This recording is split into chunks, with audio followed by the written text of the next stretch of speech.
Hey, this is Mike Missinelli. Thanks for checking out the podcast on 97.5 The Fanatic. 97.5 The Fanatic. Let the party begin! The show starts now. And we begin your Wednesday morning here on the John Kincaid Show. Our 6 a.m. sponsors, our friends at Bradford White Water Heaters. Bradford White is here for the pro.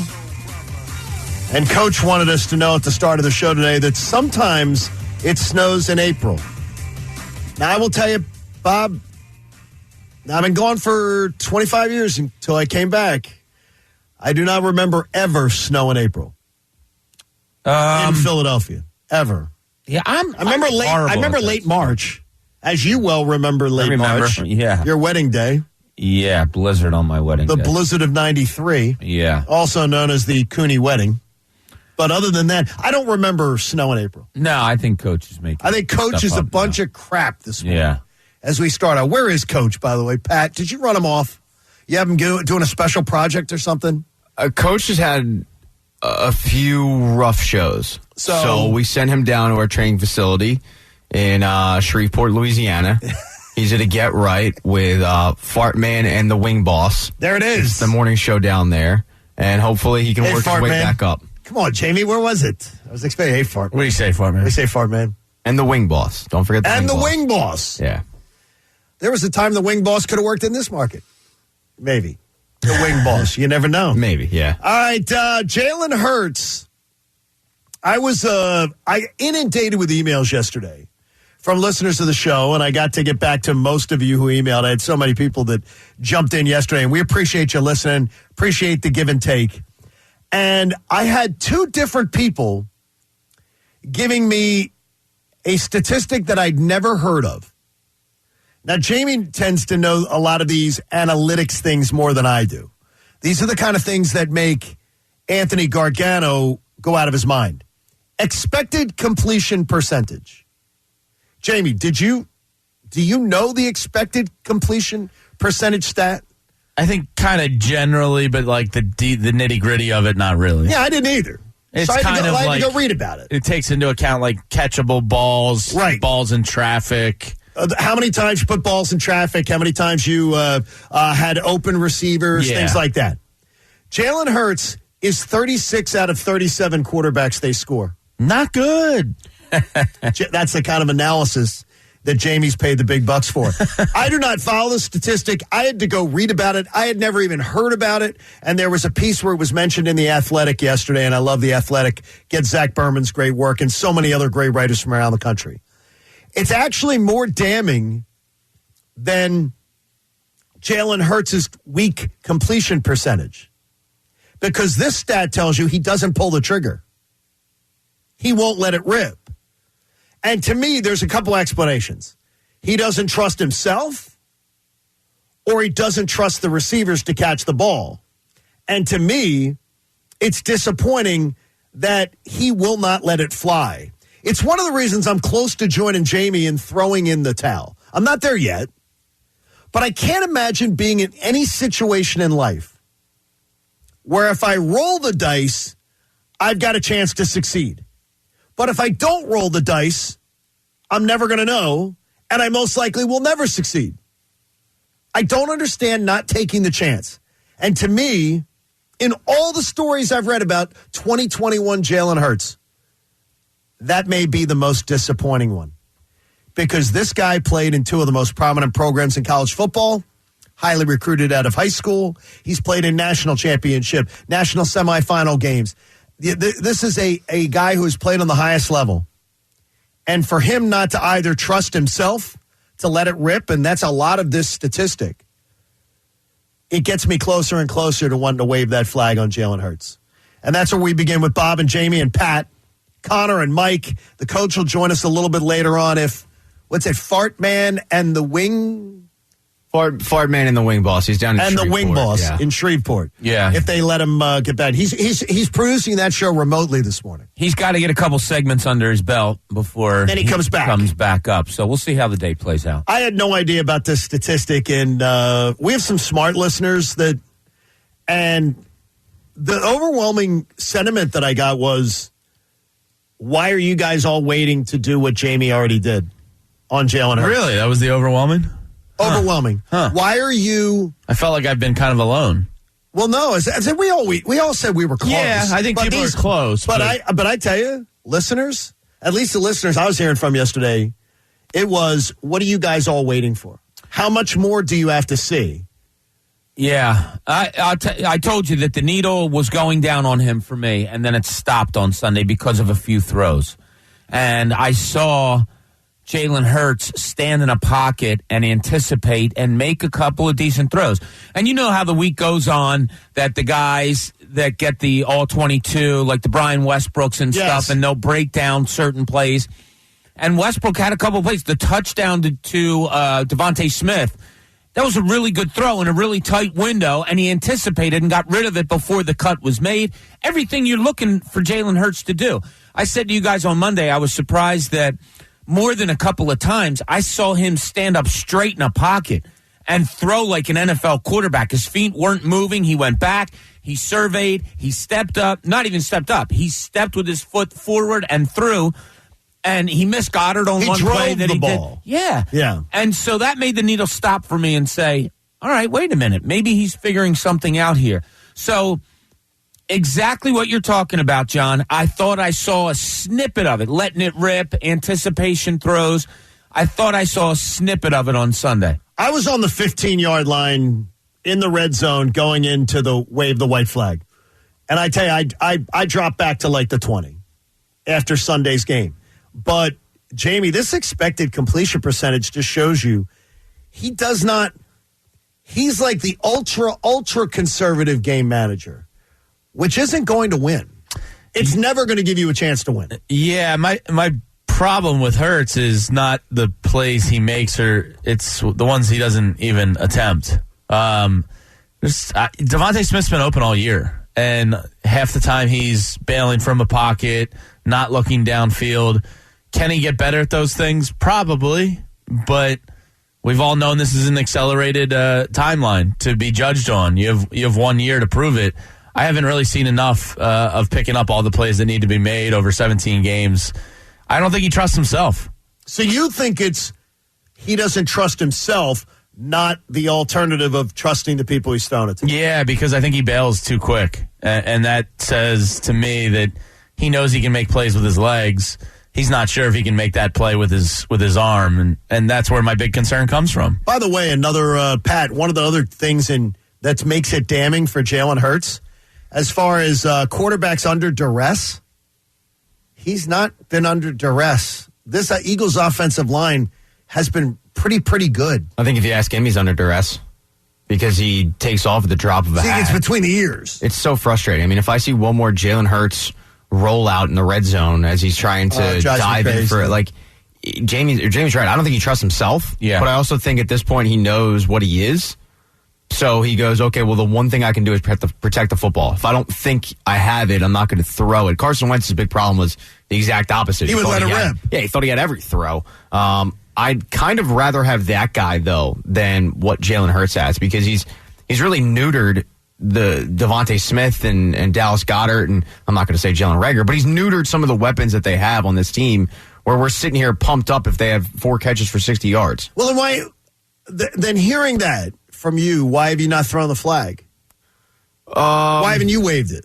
Good question. Because I don't know. Because it seemed to be that was sort of the overwhelming discussion is Jamie was the first one to do it. Now you waved the flag on the head coach. Yeah. And that wasn't even part of our discussions of waving the flag. You waved it on him, and I said to you too, you're not afraid that he's going to come back and make you look stupid for that. Well, plenty of people have. Okay. It wouldn't be the first time, so I'm used to it. Okay. It would really just be my quarterly average. But I'm at the 2-yard line. Okay, so you're even closer than I am. I'm in the red zone. I'm right there at the red zone. Yeah, I'm just outside the red zone. And I talk about the Brian Westbrook thing that he did. So he showed that one really good throw on the he had a good Devontae second half Smith touchdown. Do you guys remember the play where he Westbrook scrambled? Hurts? Yeah. Do you remember the play where he scrambled out to the right? He got a first down, and then he kind of tiptoed the last few yards before going. Yeah, he got a couple down. extra yards. So you think, oh, okay, good play, and he got good yardage. Westbrook expanded the play, and you saw everything. Devontae Smith made an in move and then turned outside and literally had the cornerback falling down. Wide open, right in front of Jalen Hurts. Wide open.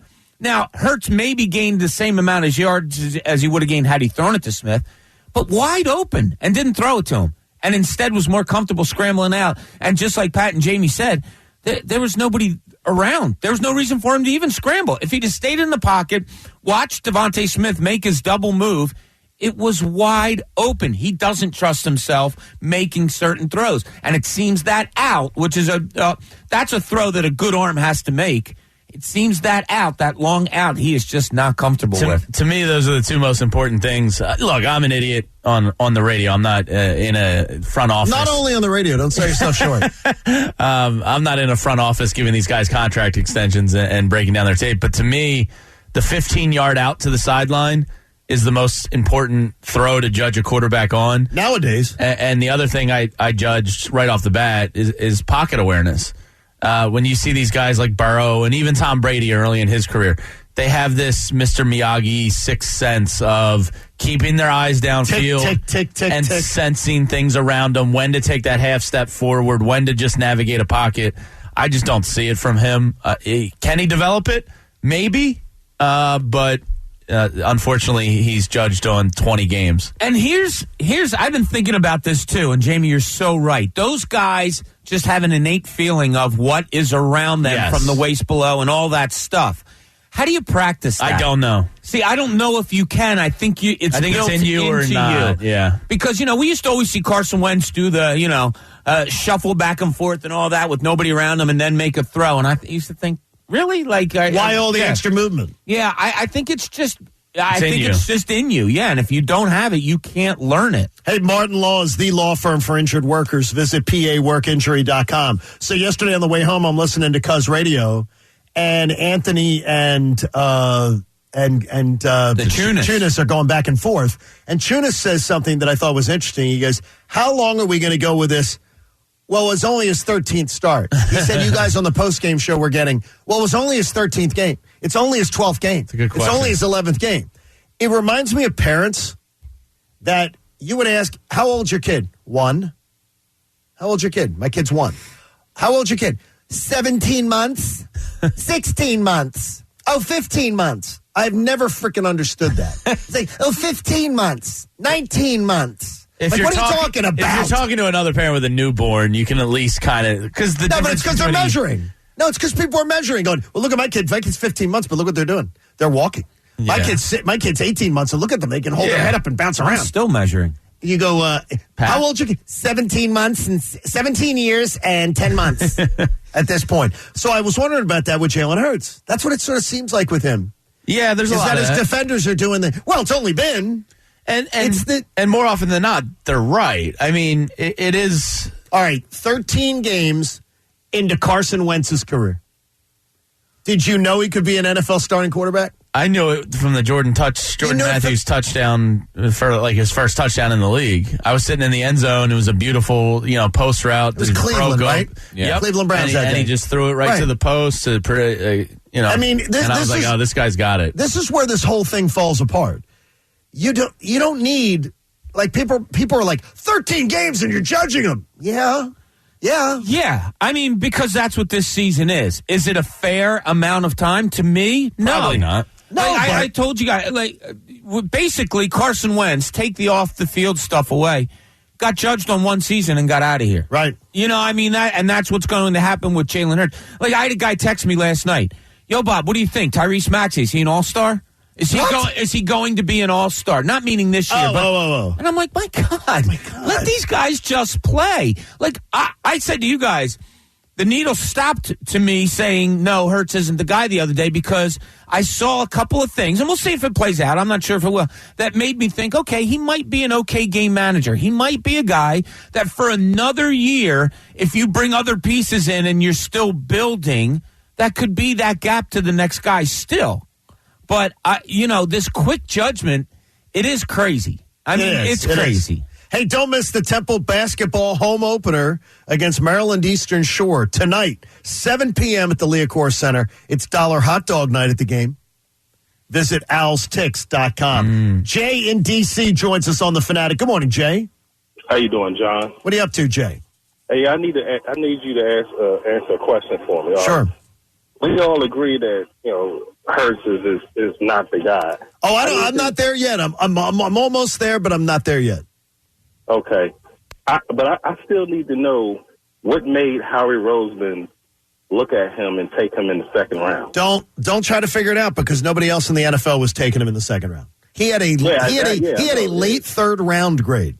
Howie Roseman went on a car lot, and they said, "Oh, Howie, the Audi over there, it's $45,000," and he says, "No, I'm paying you $60.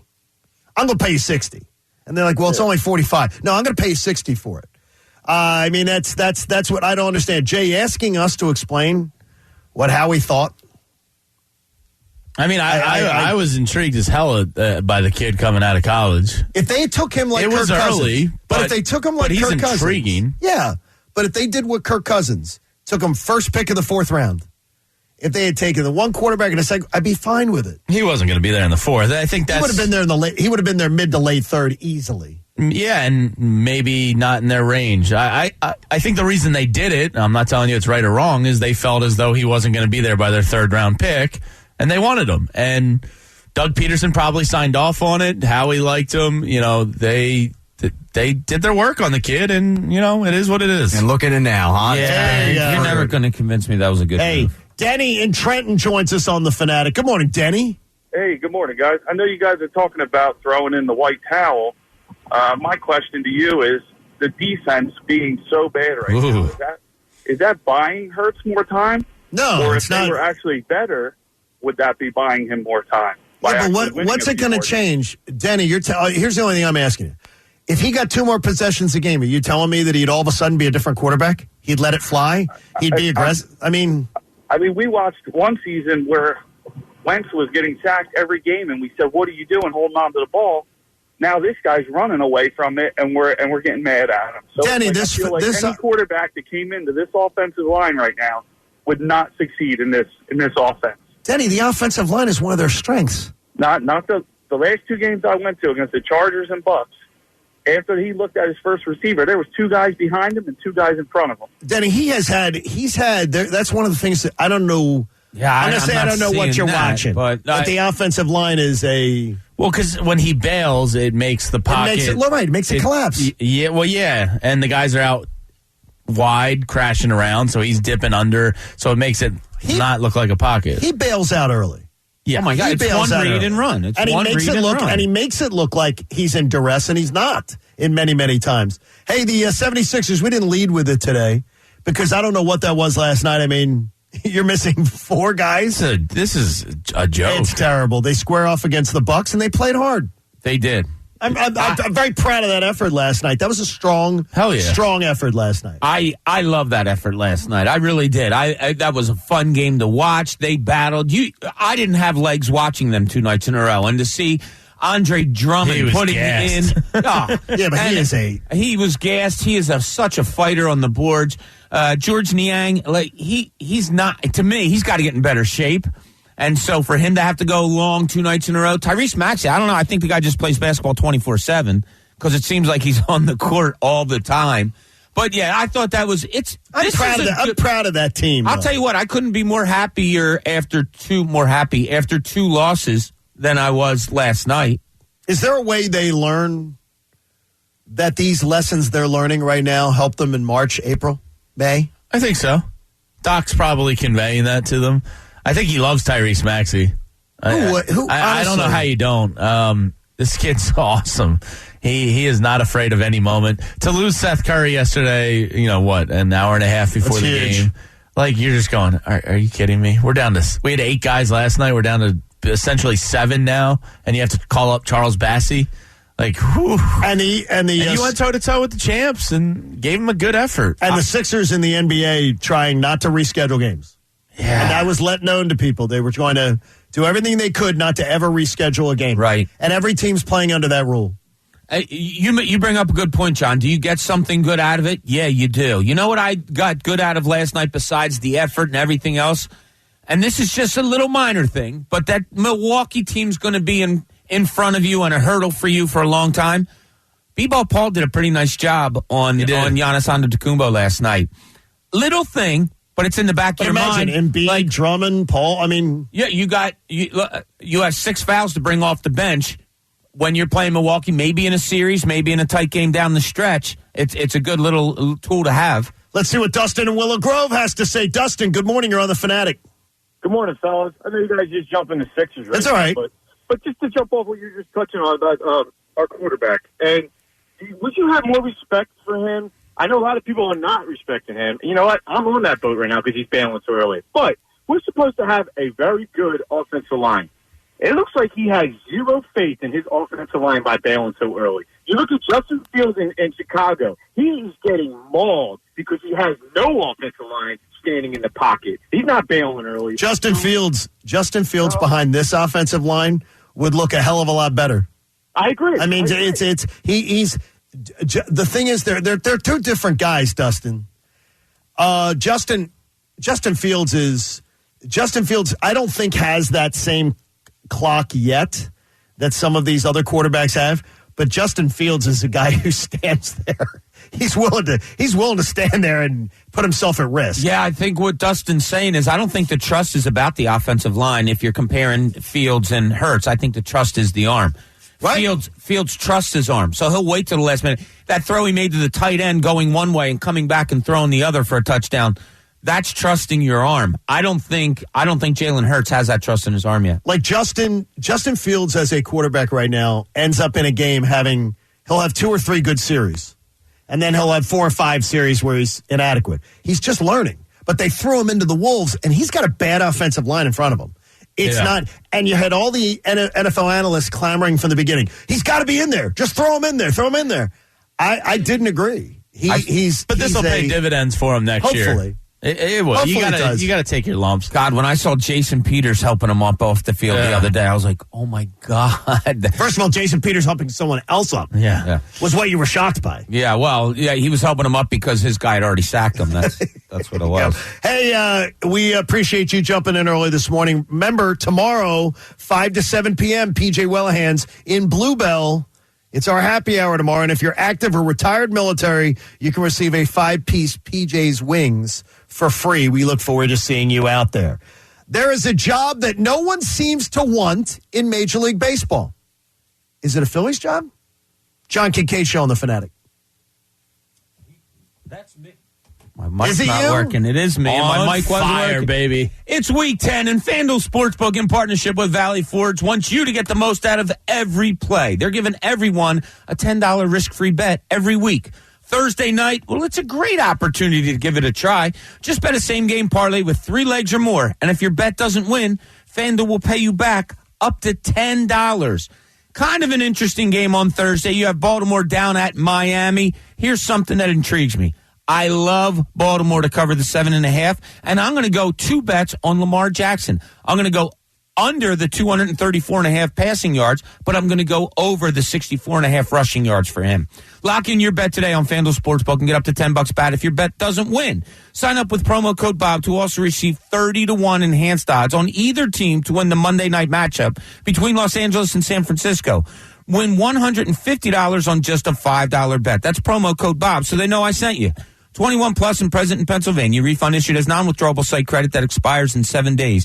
Match refund $10. Restrictions apply. See terms at sportsbook.fanduel.com. Same game parlay available for multiple sports in all states on mobile or web. Gambling problem? Call 1-800-GAMBLER. 97.5 The Fanatic. The greatest sale in history is happening right now at Ashley Home Store. So how great is the greatest sale? How about 55% off grade, plus 0% interest for 55 months grade, and shop incredible hot buys. Get them before they're gone. You can't get much greater than the greatest sale in history. But don't wait. These great deals are only for a limited time. Shop and save today. Only at America's #1 furniture and mattress store, Ashley Home Store. This is home. 97.5 The Fanatic. My bet with Adam Schefter is very much hanging in the balance. Yeah, and he joins us on the Comcast Business Hotline, where every day in business is a big day. Let Comcast Business keep you ready for what's next. And every week, Adam is brought to us by our great friends over at DraftKings Sportsbook. Download America's top-rated sportsbook app. Adam Schefter, all of a sudden, in the last 2 weeks, Nick Sirianni has really put the clamps on Jalen Hurts being a passer. Do you believe it is just attributed to the running game being successful, Adam? I'm trying to figure that one out, and a good morning to you. We welcome you in. Well, good morning, everybody. And I think having you guys talk for weeks about them wanting to run the football more, you wanting them to run the football more, correct? I mean, we were banging that drum every day. Okay, and so obviously the drumbeat was heard all the way over to the NovaCare facility, and they got the message. So now you want Jalen Hurts to throw the ball? No. What I'm asking is, do you think it's because they're reacting to everybody saying it's time to run the ball, or do you think it's because they're saying we really don't trust Jalen to throw the ball? I think that they recognized that probably the best offense is a balanced offense, and they were out of whack. You can't play good winning football when you're throwing the ball the way they were, or not running it, really. Not even throwing the ball the way, they're just not running it. So I don't know, and it wasn't like when they were throwing, it wasn't like they lit it up. So I just think they're getting back to what they should be doing, probably. You know, whether that's a recognition that Jalen can't, I don't know if it's that. So they're just doing what they should be doing to me. Shefty, this Aaron Rodgers stuff that has gone on over the last few days and all, has that cemented that he will not be back in Green Bay a little bit? I don't think it's had any effect there. I don't know why it would. To me, you know, his future there was in question. He set it up for him to have the ability and the flexibility to leave after the season if that's what he wanted. Now, he has mentioned that his relationship with the general manager is better, and so people are always analyzing that. I just have always operated under the assumption that all of this would be revisited in the offseason, and in my opinion, I think it'll still continue that way. But look, people change their minds, plans change. We'll see what happens. But I've always felt like, again, as we've mentioned, this would be an off season where you're looking at the potential trades, moves of Aaron Rodgers, Russell Wilson, Deshaun Watson. I think all could be in play this offseason, as we've mentioned. Do you believe that Odell Beckham Jr. is a hot commodity? Well, for this time of the year, he's a hot commodity. There aren't many players who clear waivers who then have multiple teams interested in him, as is the case right now. And I don't know that he's going to land the high dollars contract that he'd like. In fact, I would bet he wouldn't. But there's interest. And for there to be the level of interest, I think, says that, yeah, I mean, he's still in demand to a certain extent. Now, again, he's got a lot to prove when he picks a team and goes to wherever he's going to go, and I think that decision could come as early as today. But, look, I think that there's some level of interest from the Chiefs, the Saints, the Patriots. Raiders. No, I don't. They got Deshaun. Yeah, you're right. I don't know the Raiders. Chiefs, Saints, Packers. Yeah, I mean, there's some good teams here that have some Patriots, some level of interest. Now, we'll see what he decides to do, how he performs, but I think he recognizes that at the age of 29, he's at a critical juncture in his career, and he's got to put up some production here wherever he goes. Yeah, Adam, Monday Night Football, Tony Correnti and the crew kind of came under some fire for the taunting penalties, maybe a couple missed calls on Justin Fields. With legalized sports gambling more prevalent than it's ever been, is there any talk or concern within the league that maybe the refs are in a tough spot in that the league's become over-litigated and more people kind of take notice of the job they're doing? That's the first time that I've heard anybody mention gambling in connection to that controversial call the other night with Tony Correnti. I mean, if I didn't bet it, but I would have been pissed.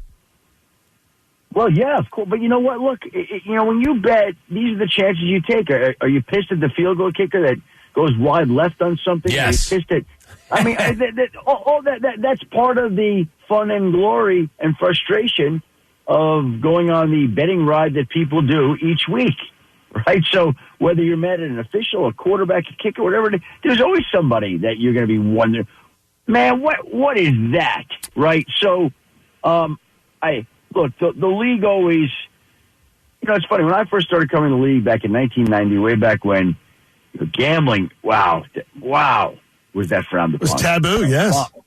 Oh, it was, John, right? Like, yes. It was complete. Don't ever bring up lines, over-unders. This game is, and now it's so it's so amusing. Like, the game is infiltrated with it. The league is partners with it. The league has embraced it. And it wasn't that long ago where the league shut down a fantasy football convention from Tony Romo in Las Vegas, because we don't want our people in Las Vegas. Now we got a team in Las Vegas. Yes. We got deals with, with DraftKings. We got deals with everybody. What's the name of where the Saints play? The Caesar Superdome or whatever? I mean, come on. It's all over the place. What is do you believe the Eagles have answered enough questions, and people you talk to around the league or maybe within the organization, that they've gotten enough answers on their roster through 9 games? Because honestly, we sit here and we've got almost as many questions as we had back in September, and I don't consider that a good thing. Yeah, but you have to understand where this team's at also, right? Like, I think they have some talent on that team. I really do. I think they're capable of winning games, and they're capable of winning me my bet and winning 7 games this year. But they're sitting there with 3 picks potentially in the top 20 in the April draft. Sure. I think a lot is riding on the quarterback decision, and Jalen has to play better for them to not address that area. And I think everybody has the sense and belief that they're going to make a dramatic quarterback move in the offseason, whether that's trading up for one, picking one, trading for one. Like, everybody still thinks that unless Jalen Hurts steps up, that there's a quarterback move waiting to be had. And so much of a team's success is driven by that by that one position. So it's hard to know exactly where they are when they're still trying to see exactly what they have in Jalen Hurts. If you can't figure out the quarterback, it's hard to figure out the rest of the team. Shefty, midway through this season, what is your most surprising story that you've come up with or had to put up with through 8-9 games this season? Well, I will say this: last week was, to me, the weirdest Sunday that we've had. Yeah, you wanted to see Jacksonville beat Buffalo and Denver blow out Dallas, and the Titans beat the Rams. That last week was a boon for survivor pools across the country. And so, if I'm thinking the biggest surprise of this year, well, I think the struggles of the Kansas City Chiefs would be right up there. Like, wow, Patrick Mahomes is human. Yeah. He can't just make plays whenever he wants. The offense can't just score 30 points a game every time they go out. Like, they look mortal. They look average. They look pedestrian in Kansas City. And we're not used to seeing the Chiefs with that much talent on offense play that way. What else stands out as a surprise to you guys? All the off-field stuff to me. All the negative off-field stuff. Like what? The arrests, the tragedies around the Raiders, the John Gruden controversy, the Washington football team controversy, the negative. It seems like there's a lot of bad press. The Aaron Rodgers making a fool of himself on Friday. It seems like there's been a lot of noise. Let me say this, John. Last week, again, done this for a long time. So, and maybe it's just a momentary thing, but last week I was in Kansas City in the morning, and these are the stories that unfolded just last week alone. The Broncos traded one of the all-time franchise greats, Von Miller, to the Rams. Derrick Henry, the best running back in the NFL, underwent foot surgery. Deshaun Watson was not traded at the trade deadline, but there were a host of another group of trades. Henry Ruggs, awful. just tragic, horrific, whatever you want to say. 156 miles an hour, kills a woman, kills her dog, allegedly. Just brutal. Odell Beckham drama in Cleveland. Aaron Rodgers testing positive and then coming out with that long, rambling press conference that he had. That was last week alone. Okay, and I thought, well, we can't have a week like that happen again. And then I come home yesterday, and it's like, okay, we got Odell Beckham Jr. on waivers. We got Dalvin Cook being accused of domestic violence with him saying that he's being extorted. We got the Green Bay Packers being fined. We're waiting to see where Odell Beckham lands today. I mean, this league, the NFL is a reality show that I don't think anybody else can match. It just never stops. Adam, you could relentless. You know that we have a bet regarding food, but Jamie Lynch got a delivery to his home, a 12-pack of hot dogs for $69. I think you might know them, Adam. Walter's hot dogs. 69 bucks for a dozen hot dogs. Marmanek, New York, like in Westchester County. Are you familiar? Obviously not. Oh man, you got to get yourself a Walter's dog. That's $6 a hot dog. It's $4 at the stand. I got 5 dogs in my house. I don't You need Pets Plus Natural. We're going to hook you up with Pets Plus Natural. Start shopping for Philly food, Adam, because I think you're in good shape. I don't know. I don't think so. If they're 3-7 after Sunday, I think I'm in the driver's seat because he has to win. He'd have to win 4 of the last 7. It's possible. Here's the one thing that I've learned on this bet. We've gone back and forth on this where I thought early on I'm winning, then I said you're winning, then I'm winning, then you're winning. So I don't know. This has gone back and forth, and this is going to be drama to the end. It will be. Very end. That's my prediction. Right? Like it'll be come down to the last week. There'll be 6 and. It'll be that Dallas game. It's going to come down to that Dallas game. Dallas is going to sit everybody, and Adam Schefter's going to end up spiking it at the end. All right. Thanks, Adam. The greatest sale in history is happening right now at Ashley Home Store. So how great is the greatest sale? How about 55% off grade plus 0% interest for 55 months grade? And shop incredible hot buys. Get them before they're gone. You can't get much greater than the greatest sale in history. But don't wait. These great deals are only for a limited time. Shop and save today. Only at America's #1 furniture and mattress store, Ashley Home Store. This is home.